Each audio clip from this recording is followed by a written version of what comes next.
WHDD presents Susan Says.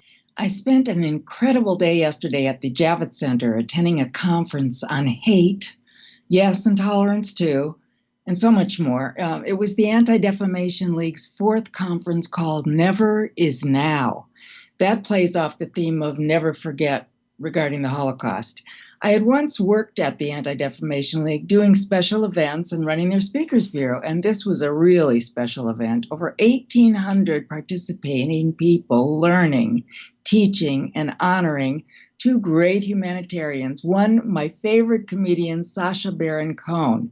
He's so much more. He gave a brilliant lecture on the growing insidiousness of the internet, on how it helps rather than stops the worst aspects possible. And to the heroic founder of Chobani Yogurt, a Kurd from Turkey who has come to America and really lives what he calls the American dream, becoming hugely successful and hiring immigrants to spread his bounty. His name is Hamdi Ulukaya. More about that later. The day started out with a rousing speech by the CEO of Anti-Defamation League, impressive young man named Jonathan Greenblatt. He's taken the helm recently. He's a visionary. The ADL's mission over 100 years is to fight anti-Semitism, all kinds of hate. Their programs range from monitoring incidents of violence around the world. They educate, they train on campuses, they work with law enforcement in many ways in the community. They report on cyber hate, which is a sadly growing phenomenon. And they work with security, again, sadly needed right here in New York with incidents lately.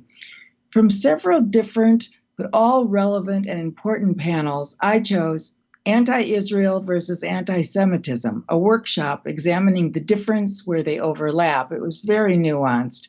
The question is not always easy to divine. Another panel on anti-Semitism around the world with speakers from Brazil, Poland, and the Netherlands. Rather alarming statistics about the rise in violence, the frightening prospects of Jews in these countries who have suffered in the past, the numbers who remain, and what their fears are now. All of this sort of anti-Jewish, anti-Muslim hatred spread again by the internet and anti-immigrant stands with populism. Other panels dealing with hatred on college campuses, and personal stories from the likes of Dr. Ruth Westheimer, herself a survivor of the Holocaust.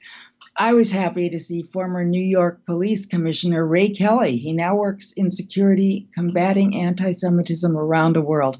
We could not have a more effective fighter, and we need him. And there were 300 students from high schools, which was wonderful to see. They're being informed and empowered. I have to say the reality now is not a happy one. That slogan maintains a constant and growing battle. Never is now. Susan Silver was one of the original writers of such TV classics as The Mary Tyler Moore Show, Maude Bob Newhart. She lectures and teaches sitcom writing and had a column on the New York Social Diary called The Search for Mr. Adequate. She hasn't found him yet. Appearing on TV and radio often, she expresses her views on life and opinions on everything.